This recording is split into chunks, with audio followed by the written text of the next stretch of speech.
programa ay sa kanila lamang at hindi kumakatawan sa opinyon at pananaw ng himpilan at pamunuang ito. Ermin Garcia Jr. at Idol Mark Espinosa. Punchline. Unfiltered. Uncensored.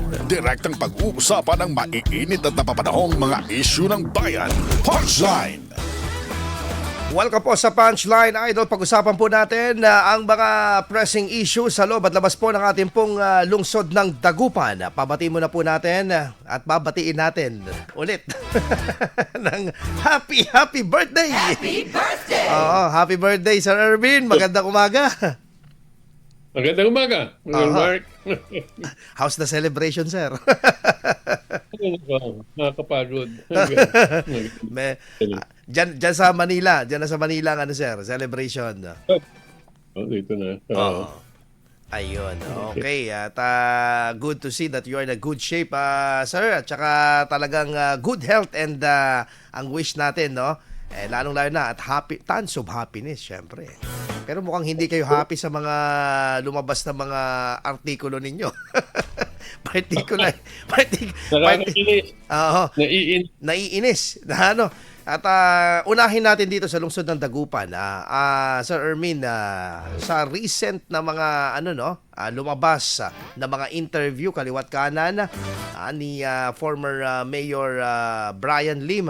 Oo, what can you say about yung mga dito, diniscuss na mga topic?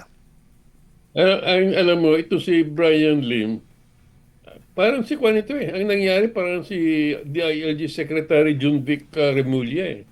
Nagsalita, kala mo, alam niya yung sinasabi niya. Pero tinanong siya kung yung tungkol dyan sa waste to energy project na terminate niya. Ang sabi niya, sa kanyang research daw, kala mo nag-research naman, nag-research daw siya na lahat daw ng waste to energy projects was a failure. Kaya, nisip niya, that would be a waste of time and money. Hindi pala niya naintindihan. Yung waste to energy project para sa Dagupan was free. Absolutely free. So, ano sinasabi niya na sayang ang pera? Walang gagastusin ng gobyerno. Oo, wala. So, naghanap siya ng alibay ng mali para nang maikuha niya yung contract ng hauling. Kasi sa mga local governments, yan ang pinakamalaking craft corruption issue nila, na yung magsisingil sila ng 30 million up to 50 million a month, no, para sa hauling na hindi mo masusukat. So, yun ang nalit nila kagad. Kaya, ang nangyari dyan, ang ibig niyang sabihin, mas maraming basura, mas marami siyang kikita ng barkada. Pero lumalabas Sir Ermin na doon sa mga ilang pahayag ng dating alkalde na eto daw, nalinisan na daw nila ito nung panahon daw niya eh. At saka yung sinasabi nga nila na nagkaroon pa nga siya ng SAR, di ba?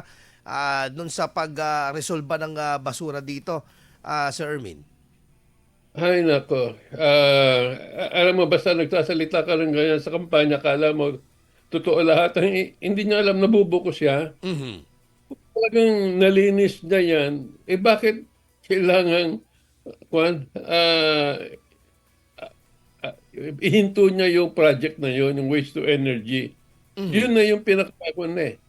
Para masabi na malilinisan na, kagaya ng ginawa ni Merbilin, na umpisahan niya ng linisin at nagtatanim pa siya ng mga puno.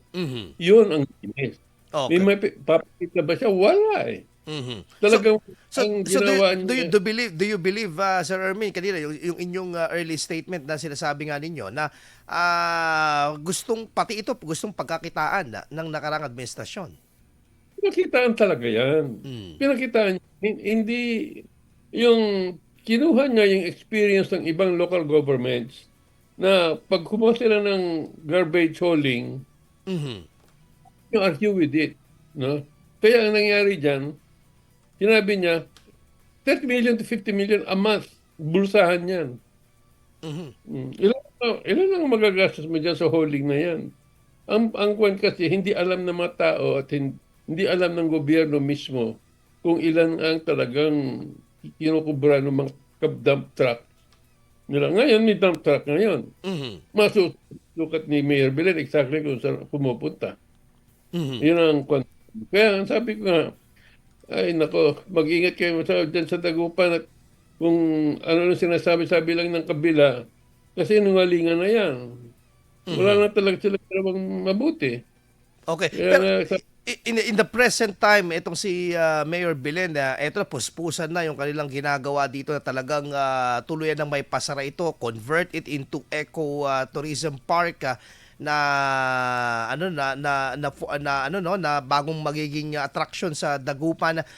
Do you believe yung success nitong ginagawa ngayon ng present administration from phase 1 up to the last phase na sana'y mapagpatuloy?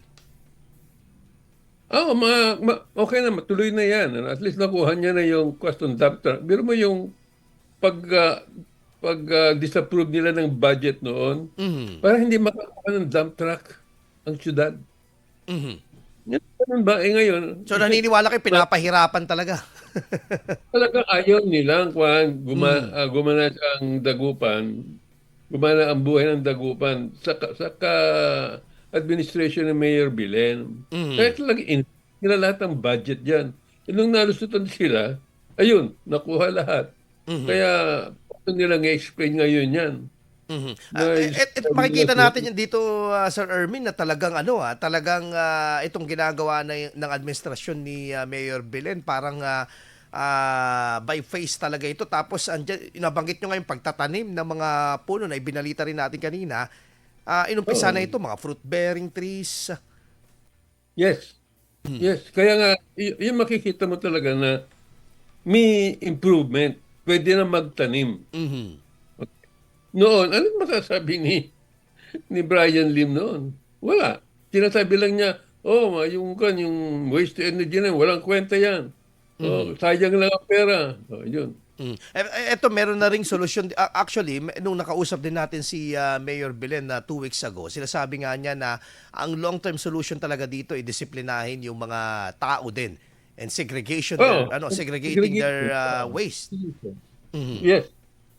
At meron pa yung partnership niya with with this private company na para mapakinabangan itong mga itong mga basura na ito. Oo. Oo. Ganun ang dapat ang approach. Mas maganda sana ngayong una. Mhm. Kasi na hindi lang yung segregation, yung talaga buong waste kukunin at walang gagastusin ng syudad. Correct. Lahat yun. Oo. So parang iilan lang nakakaalam na walang gagastusin ng syudad noon na. Na parang Malinaw yun. Malinaw yun. mm, Kaya sabi, saan galing yun na may gagastos ang syudad? mhm. Gawa-gawa na niya, hindi nag-iisip eh. Mm. Malinaw kaya nga, pinirmahan yung kontratang yan bago siya to give way to Brian as the new mayor, Mhm. nagkontratahan na. Mm. Abay, sinita pa rin niya. Yes, this is ito yung ito yung pangit sa politika ng Pilipinas na nadidiscontinue yung sanang may magandang hangarin ng mga proyekto kapag nag-ibang administrasyon. Ganun na nga nangyayari. Yun ang kitang-kita talagang ginawa ni Brian Lim nung Mhm. siya ay mayor. Talagang nila, tsaka yung mga kasama niya na nasa majority, talagang sinira lahat ng pwedeng gawin ng Dagupan. And dahil Mhm. majority sila, hindi makakuha ng budget. Mhm. So talagang nila lahat yung budget. Yan ang grabing ginawa nila. Mhm. Okay. Anyway, Sir Ermin, eto naman etong usapin naman na Mother and Child Hospital. Kamusta na ba ito? Mukhang Ayun. dito sa binasa ko yung inyong dito article na ito, talagang dismayado kayo sa nangyari dito. At mukhang nakatenga pa ito ngayon. At talagang Mother and Child Hospital na yan. 3 years ago, kung mabuti talaga ang iniisip nung majority, nasagawa na. yung, yung mga barkada ni Brian Lim, on the first year, nakuha na natin dapat yung Mother and Child Hospital. Mhm. Maganda kasi unique na yung service eh. Dedicated na yung service para sa nanay at sa anak. Mhm. Ay, nakakuha. Kakadelay nila. Ang hinihintay lang ng DOH, resolution. Mhm. na sinasabing okay ang syudad dito gagamitin yan. Para makapag-proceed na. Oo. Meron na nga meron na nga budget allocated Yung Correct. 150 million yun. Para maupitsahan lang yung project. Wala. Yung kaka-arte-arte nila kung saan dapat yung Mother Child Hospital. Ang inakon nila, yung donation ni Belen Fernandez family para sa hospital. Wala naman nagbibigay ng donation. Siya lang. Anong gagawin mo? Dapat unang-una sila nagbigay ng donation para mayroong hospital. Oh. To the extent na nagkompromiso pa dito si Mayor Belen para lang mapagbigyan yung kanilang itong resolution, di ba? Pinagay na lang niya yung lupa doon dyan sa may Pantal. just pantal, kahit na ang pwedeng layout, sige na. Tsaka na lang nalaman na lang naalis na. Ang malas lang. Sorry, I stand to be corrected. Poblacion Weste banda pala ito, Sir Ermin, no? Yung yung lumang LTO, yung pagtatayuan itong itong Correct. mother and child. Oo. So sa inyong yung lagay nito ay talagang mapupush through pa ba ito? Kasi mukhang Wala na. Kasi yung budget inalis na At pumalas na natin dyan sa Dagupan na napurbahan tayo ng Marcos administration na kami talaga lahat ng budget na unutilized. Kung talagang isipin mo, kung talagang maganda naman ang iniisip ng gobyerno, pagbibigyan naman yung Dagupan Kahit na may delay ng 1 buwan 3 buwan yeah. Kung nakita mo sa yung budget problem, nagkaroon ng budget problem ang Marcos administration, Yes. doon, dinama yung pera ng Mother and Child Hospital para sa program projects daw. Ayun, yun ang kamalasan natin. Napasunod lang doon sa ginagawa ng Marcos administration. This is a big lesson for all of us na talagang at pati sa mga gumagawa ng mga batas dito ng ordinansa dito sa ating lungsod na wag kang papatay-patay. Talaga, akala nila walang katapusan. At wag aarte-arte Sir Erwin. Hindi kasi yun, dapat gawin mo na. Pero hindi mo na nga pera na nga ng national government binibigay sa'yo para gawin yung project. Correct. Anong objection ang ginawa nila para lang hindi maipasa? Sa ilang libo na mga highly urbanized na lugar sa Pilipinas, tayo binigyan ng pondo, tapos nag-inarte pa tayo, yan tuloy, nawalan tayo. Pinatyahan pa tayo. Binigyan na nga ng DOH sa atin At naputukan kaagad nila. Biro mo yun, nawala sa iyo. Ito yung sinasabi na sayang at baka sabi niya yung sayang daw ang panahon at pera. Ayun na nga, sayang yung pera. Ito yung ginawa ng Mapapabidyo okay ka na lang ng sayang sayang. Yan ang sabi ko. Sana yung mabutante kayo niya sa Dagupan mag-isip mabuti kung sino ilalagay nila dyan na mayor at vice mayor at mga konsehal. Kung hindi pa ulit pag binalik niyo sila Brian Lim dyan, ako. Ang laki ng tulong itong Mother and Child Hospital na hindi na papakinabangan ngayon. Wala na yun. Kagaya nga nung dapat yung waste to energy na yan, kung iyon ginawa noon pa, abay, pagana na ngayon sa ng syudad. Correct. Marami na ininto talaga So ngayon, pati preparasyon nandun sa Mother and Child Hospital, wala na. Ay, nako. Punchline! Anyway po, mamaya sa ating pagbabalik naman, pagkatapos na ilang break natin, pag-usapan natin naman yung mga national pressing issue na apektado pa rin ang mga Dagupeño at mga taga-Pangasinan, particularly itong usapin po na talagang tama yung sinabi mo, sir kung gagawa ng pelikula ito, blockbuster talaga to Sa ating pagbabalik, pagkatapos na po na ilang paalala, magbabalik po kami ni Sir Ermin. Punchline! Pagmahal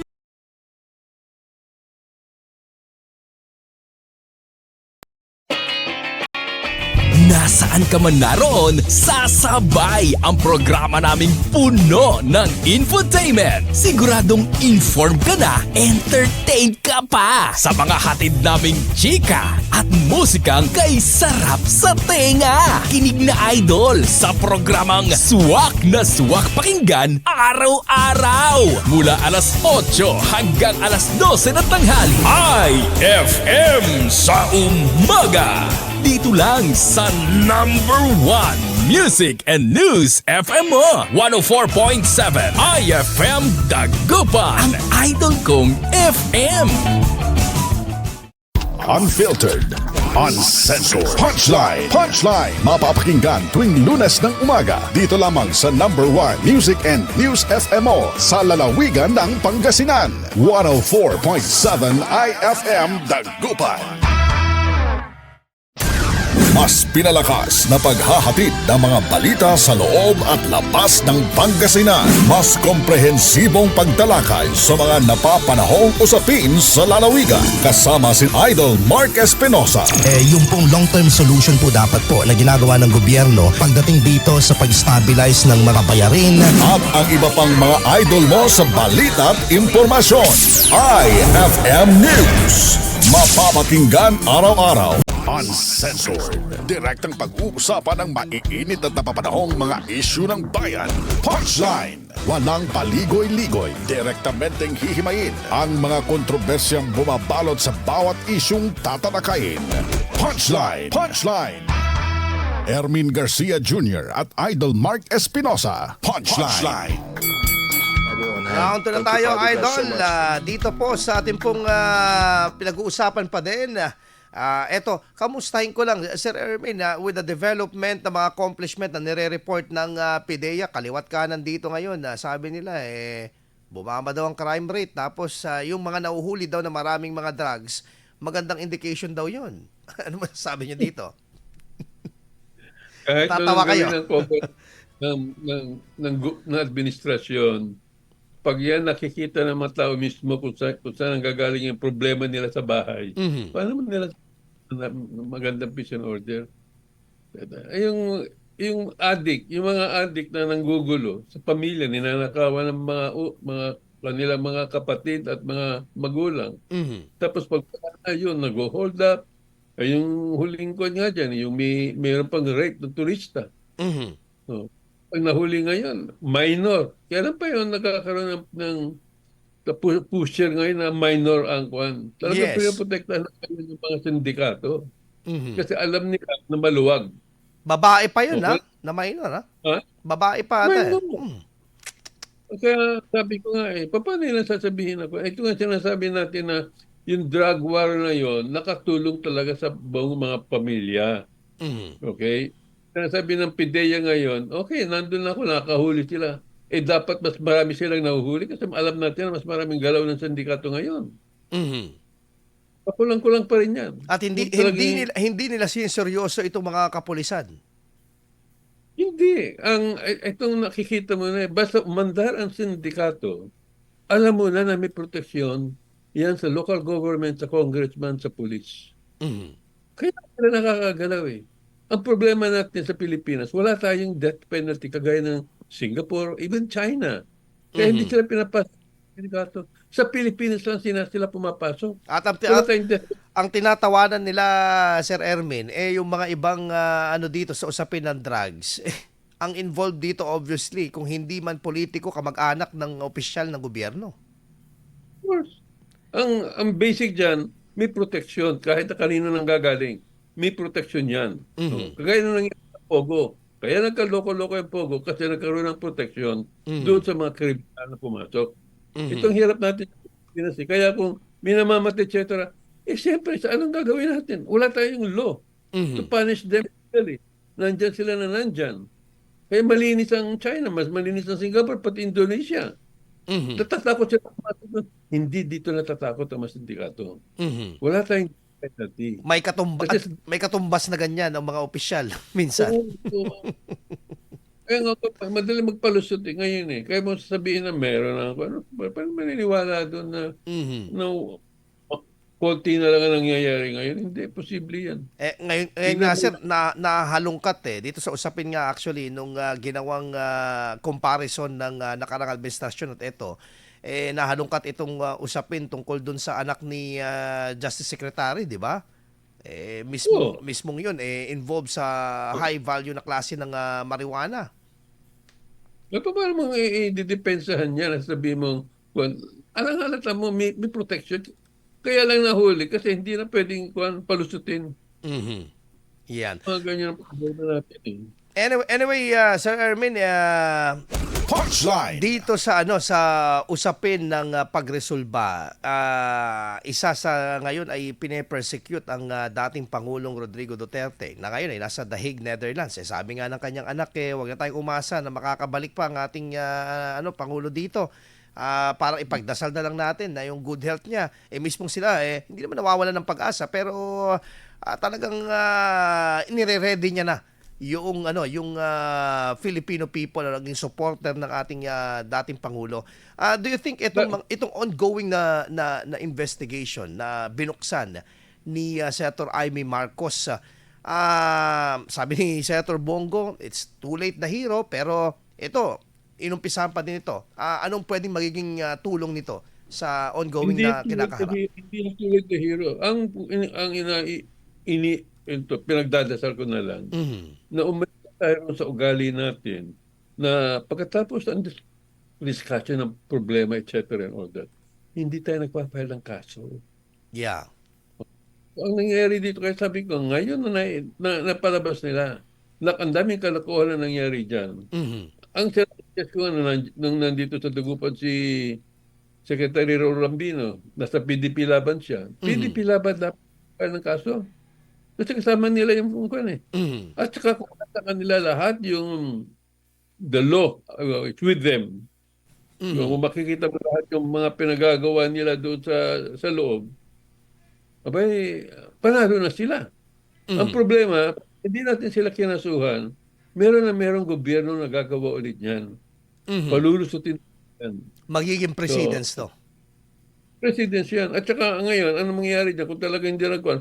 Pati yung campaign against illegal drugs, nawala na sa atin. Kasi matatakot tayo kung sino gusto maglagay niyan. Kasi kakasuhan pala sila sa huli. ICC. Correct. So, ang daming ko, iniasahan ko na lang yung PDP laban, siya mag-file ng kaso kasi sa kanila, kasama nila si Duterte Bagong kalyado nga nila si Amy Marcos. Nagulat lahat sila doon sa pagtiriyan na doon sa kanila. Ako nagulat kaya sabi ko nga ba, magaling ito si Amy. Wala siyang pakundangan tirahin kung sino. Pero may mga ilan na may mga ilan na sinasabi nila parang nung una na opening salvo ng investigation na ito parang ito lang naglilinis lang to ng bakuran tong si Amy Senator Amy Marcos. Pero sa patuloy ng investigasyon makikita natin na talagang wala siyang pakialam kung sino masagasaan dito, even the office of the president. Yes, nakikita mo yung mga mukha nila Remulla sa DOJ kay DILG Secretary. Ang galing ang sapawan ni SOJ si Senator Amy sa pagdinig Napagulat yung ginagawa ni Amy. Sabi mo na makakatulong sa eleksyon niya. Mabuti nga kung makakatulong. Yun ang kuwang ko dyan. Kaya sabi ko nga, okay to si Amy at hindi pala hinahawakan sa leeg. Hindi pwedeng hawakan sa leeg ng mga kaalyado ni Bongbong. Ang nangyari natin sa kuha natin talaga si Bongbong, walang control na sa government. Yun din ang paniniwala ni lumalabas dito sa mga, kung paniniwala natin yung mga pahayag ni Senator Amy Marcos na parang sabi niya, binibigyan diin niya dito meron ng pronouncement ang Pangulo ilang beses na 100 times na sinabi niya, bakit kayo gumagawa kayo ng sarili ninyong desisyon? Ang nakikita nga dito, binigyan ng script si Bongbong. Pinabasa niya yung script na pagdating ng Interpol, kailan obligasyon ng Pilipinas na kailangan tumulong. Lumalabas, hindi naman pala obligasyon ng Pilipinas niya sa red notice na yan ng Interpol. So anong ginagawa nila? At saka bakit ang dali-dali kumuha pa ng aeroplano, chartered plane, para dalhin si Kwan. Wala naman yun sa ICC o sa Interpol na sinasabing kailangan dalhin nyo siya kagad. At Ang wala pagkakamali- palang red notice. Wala. Oh, so ngayon, yun ang script na pinapakuha na para mapaniwalaan ng tao na sincere si Bongbong. Lalo lumalabas na kontrolado siya. Mhm. May makalabit ko anong sasabihin niya. Yan. O yan, nagmukha ka si Bongbong. Mhm. Oh. Kung na lang dito si Aimee na lang, siguro nakakakuha na lang na sinasabi niya na totoo yung sinasabi niya, tama lang. Na dapat huwag lokohin ng mga tao. Oo. Pero nilinaw din dito ni Senator Amy Marcos, sabi niya, hindi kami nag-aaway ng kapatid ko. Pero may time na ayaw niya akong, yung mga tipong, so kung sa lahat na magsasalita, ayaw niya ako kasi masakit ako magsalita, sasabihin ko sa kanya kung mali, mali. Sorry. Ang nakikita kong kaway niya, si asawa niya. Okay. Malakas na ano dapat tingnan. Kaso lang kasi parang sinabuhay ata lang ng Pangulo na happy wife, happy life. Kaso lang ibang usapin kapag at stake dito yung mandato bilang isang mataas na opisyal ng ating pamahalaan. Oo. Kaya nga sabi ko, alam mo pag nagsasalita na ngayon si Bongbong, nung pinahalata ko na yung para siyang binibigyan ng script, babasahin lang niya. Ewan ko kung napansin nyo din kasi may kumakalat na video, yung libreng sakay na statement niya. Ano? Yung binasa niya hanggang huli na continue ... Sinabi nga lang niya, pero masabi lang niya na mapapababa niya yung presyo ng bigas. Ano sinabi niya? Oh, your days are numbered. So, ang ibig sabihin, alam niya kung sino yung mga nagmamanipula, sino yung mga illegal smuggler. O, may nangyari ba? Wala. Oh, so yun ang pang-cover up lang parati ng pag sinabi ni Presidente, ibig sabihin, PR lang yan kasi ginagawa sa likod. Okay. Yun ang lumabas. Are you confident? Kabuanan nyo palang birthday si former president, no? Sa 28 siya eh. 28, March 28 eh. May mga Wala. ano, sir? Sorry. Tanda pala ako ng 5 days. Yeah, 5 days. 20. Ang ano dito, may mga nag-organize dito, hindi lang sa lalawigan ng Pangasinan, kundi sa buong mundo na mag-organize para doon sa panawagan na pagpapauwi sa kanya. At dito litisin. Kung sakaling mayroong talagang, hindi naman natin sinasabi na wag litisin eh. Kung mayroong pananagutan sa batas, dito litisin sa Pilipinas muna. Kasi nakasaad din naman doon sa ICC provision na dinggin muna in the competent court sa bansa. No. Wala. Gusto na nila Marcos, ng mga kalyado niya, dapat sa labas. O, yun. Nakawendang-wendang na. Nagkaroon ng uprising. O, Yeah. makikita And na continuous, ha? Suporta niya, walang crime committed against humanity in the Philippines. Talagang parang diktador siya, namili na kung sino mapapatayin. Hindi siya magkakaroon ng ganyang following. Lastly, Sir Ermin, siguro ano ang nakikita niyong kahinat na nito sa pag-usad nitong kaso sa The Hague, Netherlands, kasi medyo confident yung defense panel ni Pangulong Duterte na maipapanalo ito at mapapauwi siya dito sa Pilipinas. I have reason to believe na kaya niyang papanalunin, especially in the face of the very popular uprising for Duterte. Iyon ang pinakakuan nila na it's not a crime against humanity yung ginawa niya sa drug war. Hypothetical. So, Yes, sir. Saka yung mga kaso na binigay nila na kaya nila hindi nga pinal dito sa Pilipinas eh. Alam nila na mahina yung kaso. ICC nila pinasa. At di ganun din. Mahinang kasong gusto nila palabasin sa naritan doon, wala nangyari. Kaya I think he will be acquitted. Medyo nakaka-dismay kasi parang orchestrated talaga ito dahil inuunti-unti na. For example, yung mga dating gabinete ni dating Pangulong Duterte, pinatawag ngayon sa Tri-Committee para usigin na yung mga fake news. Tapos, eto yung banta na naman doon sa pamilya sa Davao na ipaparesto itong si Mayor Baste. Hindi Kasi wala na, it's out of control na eh. Panic. Isa-isa lang nila akala nila magagawa. Hindi nila mahito yung kwan eh. Hypothetical question, sir. Kung sakaling bumalik dito sa Pilipinas si dating Pangulong Duterte na acquitted siya sa dahig, anong nakikita niyong senaryo dito na susunod? Magiging kalmado lang dyan si Duterte. Ang mahirapan, yung mga taong yan, yung sigaw. Pag sigaw yung mga tao, alisin si ganyan, yun ang problema. Okay. Never been known to be vindictive naman si Duterte. Yeah. And we believe kasi sabi naman ni mismong VP, ayaw niya ng aklasan, gusto niya daan sa proseso na talaga. Smooth at Kaya legal. sabi ko na dapat patuhan na sila ng PDP laban. Medyo doon sa sa Senate kay Senator Amy Marcos, maisingit ko lang lahat tayo natuto doon sa sa parang tayong tawag ito, natuto sa foreign relations at saka sa international law kay Senator Alan Peter Cayetano at saka kay Attorney Medina eh. Oo. Yun na nga eh. Yun ang lumalabas ngayon. Kaya makikita mo, tanga at mga bobo yung mga kaalyado ni Bongbong na nakapaligid sa kanya. Okay. Maraming salamat, Sir Ermin. At sana hindi kayo na-stress at nag-enjoy kayo sa birthday ninyo. Good morning, sir. And happy birthday again. Thank you, Mark. Okay po. Susunod na po ang RMN News Nationwide, the sound of the nation. Ang tabayan na po ang aming pong punchline ulit sa susunod na Lunes. Alas 7:12 na. Punchline.